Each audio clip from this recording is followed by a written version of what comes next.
Hello students, welcome to our channel. This is অনন্য কুমার সিংহ। আজকে আমরা ক্লাস 11 এর সেমিস্টার 1 ম্যাথামেটিক্সে সম্বন্ধ যে চ্যাপ্টার, সেই সম্বন্ধ চ্যাপ্টারের একটা ইম্পর্টেন্ট টপিক, সেই টপিকটা হচ্ছে যদি এ সাবসেট অফ বি, যদি এ সাবসেট অফ বি এবং সি সাবসেট অফ ডি হয় তবে দেখাও যে A cross C subset of B cross D. এই যে ইম্পর্টেন্ট টপিক, এই যে ইম্পর্টেন্ট থিওরেম, এটা আজ আমরা কি করব, আজ আমরা প্রুভ করব। আচ্ছা, আগের লেকচার যেটা আমাদের ছিল, সেই লেকচারে আমরা কি করেছিলাম, আমরা প্রমাণ করেছিলাম যে এ সাবসেট অফ বি এবং সি যে কোনো একটা সেট হলে আমরা প্রমাণ করেছিলাম যে A cross C subset of B cross C হবে। আগের লেকচারে আমরা অলরেডি প্রমাণ করে নিয়েছি একটা ইম্পর্টেন্ট থিওরেম, সেটা কি ছিল, এ সাবসেট অফ বি যদি হয় আর সি যদি যে কোনো টাইপের একটা সেট হয়, ঠিক আছে, শূন্য সেট হতে পারে, ইউনিভার্সাল সেট হতে পারে, no matter what type of set, ঠিক আছে, কিচ্ছু যায় আসে না। যদি এ সাবসেট অফ বি হয় এবং সি যে কোনো একটা সেট হয়, তাহলে আমরা কি প্রমাণ করেছিলাম যে A cross C subset of B cross C. একটা জিনিস লক্ষ্য করলে এখানে আমরা দেখতে পাবো এর সাথে ডান দিকে আমি সি ক্রস করছি, তাহলে বি এর সাথেও ডান দিকে কি ক্রস করতে হবে, সি ক্রস করতে হবে। ভুল করেও জানো সি ক্রস বি যদি আমরা লিখে দিই, ঠিক আছে, সি ক্রস বি যদি লিখে দিই তাহলে জিনিসটা হবে না। অর্থাৎ এর সাথে ডান দিকে সি ক্রস করছি, তো বি এর সাথেও ডান দিকে আমাকে কি ক্রস করতে হবে, সি ক্রস করতে হবে। এবার এর সাথে যদি আমি বাঁ দিকে সি ক্রস করি, বাঁ দিকে যদি সি ক্রস করি, তাহলে বি এর সাথেও বাঁ দিকে আমাকে কি ক্রস করতে হবে, সি ক্রস করতে হবে, ঠিক আছে, বাঁ দিকে সি ক্রস করতে হবে তবেই হবে। ডান দিকে যদি ক্রস করি তাহলে ডান দিকে, বাঁ দিকে করলে বাঁ দিকে।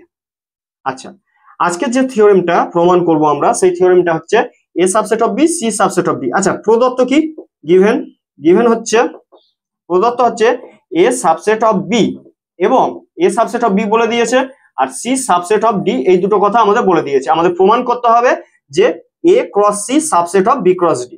আচ্ছা, যে সেটটাকে সাবসেট প্রমাণ করব, যে সেটটাকে আমরা সাবসেট প্রমাণ করব, আমরা জানি তার মধ্যে থেকে যে কোনো একটা এলিমেন্ট আমাদের কি করতে হয়, ধরে নিতে হয়। তাহলে এ ক্রস সি এর মধ্যে আমরা একটা এলিমেন্ট ধরে নেব, সেই এলিমেন্টটাকে আমরা দেখাবো সেটা কোন সেটে আছে, বি ক্রস ডি তে আছে। যদি বাঁ দিকের সেটের মধ্যে একটা এলিমেন্ট আমরা ধরে নিই আর দেখাতে পারি যে সেই এলিমেন্টটা ডান দিকের সেটের মধ্যে যাচ্ছে, বিলং করছে, তাহলে বলবো যে বাঁ দিকের সেটটা সাবসেট অফ ডান দিকের সেট, ঠিক আছে। তাহলে আমরা কি করছি, লেট ধরে নিচ্ছি এ ক্রস সি এর মধ্যে যে কোনো একটা এলিমেন্ট। আচ্ছা, এ ক্রস সি এর মধ্যে এলিমেন্ট কিভাবে আমরা ধরবো, এ সেট থেকে একটা এলিমেন্ট ধরলাম এক্স, কমা সি সেটের মধ্যে একটা এলিমেন্ট ধরলাম আমরা ওয়াই। যখনই ক্রস প্রোডাক্ট থেকে আমরা কি করব, আমরা কোনো এলিমেন্ট সিলেক্ট করব, তখন অবশ্যই প্রথম সেট থেকে একটা এলিমেন্ট নিতে হবে, দ্বিতীয় সেট থেকে আমাদের আরেকটা এলিমেন্ট নিতে হবে, ঠিক আছে। তাহলে এ ক্রস সি থেকে আমরা একটা এলিমেন্ট যদি চুজ করি, তাহলে এ সেট থেকে আমরা নিলাম এক্স আর সি সেট থেকে আমরা নিলাম ওয়াই। তাহলে ধরলাম X comma Y belongs to A cross C, ঠিক আছে। কি ইমপ্লাই করছে, আমরা ভালো করে জানি যে কোনো একটা এলিমেন্ট যখন ক্রস প্রোডাক্টে থাকবে, দুটো সেটের ক্রস প্রোডাক্ট অর্থাৎ কার্টেসিয়ান প্রোডাক্টে যখন থাকবে, তখন ফার্স্ট এলিমেন্টটা অবশ্যই ফার্স্ট সেটে বিলং করবে, অর্থাৎ এক্স বিলংস টু এ, এবং সেকেন্ড এলিমেন্টটা কোন সেটে বিলং করবে, সেকেন্ড সেটে বিলং করবে, Y belongs to C, because of from the definition of Cartesian product. দুটো সেটে কার্টেসিয়ান প্রোডাক্টে কোনো একটা এলিমেন্ট যদি আমরা চুজ করি, তাহলে সেই এলিমেন্টের ফার্স্ট যে টার্মটা থাকবে সেটা ফার্স্ট সেটে বিলং করবে, সেকেন্ড যে টার্মটা থাকবে সেটা সেকেন্ড সেটে বিলং করবে, ঠিক আছে। আচ্ছা, এবার এ x belongs to A, x belongs to A এখানে লিখেছি, এক্স এলিমেন্টটা কোন সেটের মধ্যে যাচ্ছে, এ সেটের মধ্যে যাচ্ছে। আবার আমাদের প্রদত্ত কি, প্রদত্ত হচ্ছে এ সাবসেট অফ বি। যেহেতু এ সাবসেট অফ বি, তার মানে বলতে পারি এ সেটের মধ্যে যারা থাকবে তারা অটোমেটিক্যালি কোন সেটের মধ্যে চলে যাবে, অটোমেটিক্যালি বি সেটের মধ্যে চলে যাবে। তাহলে এক্স এলিমেন্টটা যদি এ সেটের মধ্যে থাকে, অটোমেটিক বলতে পারি এক্স এলিমেন্ট এ সেটের মধ্যে থাকলে এক্স অবশ্যই কোন সেটের মধ্যে থাকবে, বি সেটের মধ্যে থাকবে, because of X A is the subset of B. তাহলে এক্স এ সেটের মধ্যে আছে, তার মানে বলতে পারি এক্স অবশ্যই কোন সেটের মধ্যে যাবে, বি সেটের মধ্যে যাবে। কারণ কি, এ সাবসেট অফ বি, এ সেটের যাই এলিমেন্ট নি না কেন তারা সব কোন সেটের মধ্যে চলে যাবে, বি সেটের মধ্যে চলে যাবে, সাবসেটের ডেফিনেশন।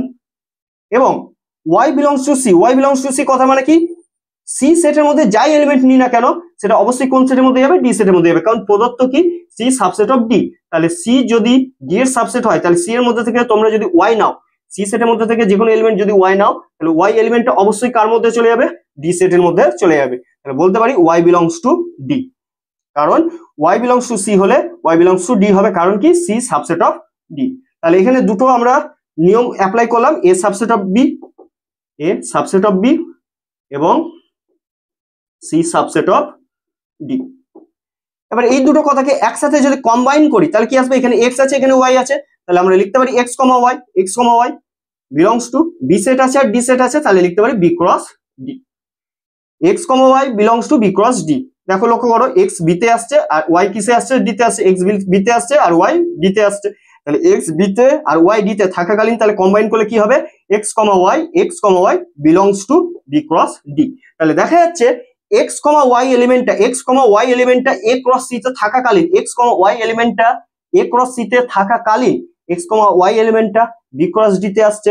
অর্থাৎ বাঁ দিকের যে কোনো একটা সেট, এই যে প্রথম সেটের মধ্যে একটা এলিমেন্ট নেওয়ার পর দেখতে পাচ্ছি সেই এলিমেন্টটা 2 নম্বর সেটে আসছে, তাহলে প্রথম সেটটা সাবসেট অফ দ্বিতীয় সেটটা। তাহলে বলতে পারি অতএব A cross C subset of B cross D. এটাই আমাদের প্রামাণ্য ছিল। ওকে স্টুডেন্টস, আজকের লেকচারটা যদি তোমরা হেল্পফুল মনে করো তাহলে অবশ্যই আমাদেরকে সাপোর্ট করবে।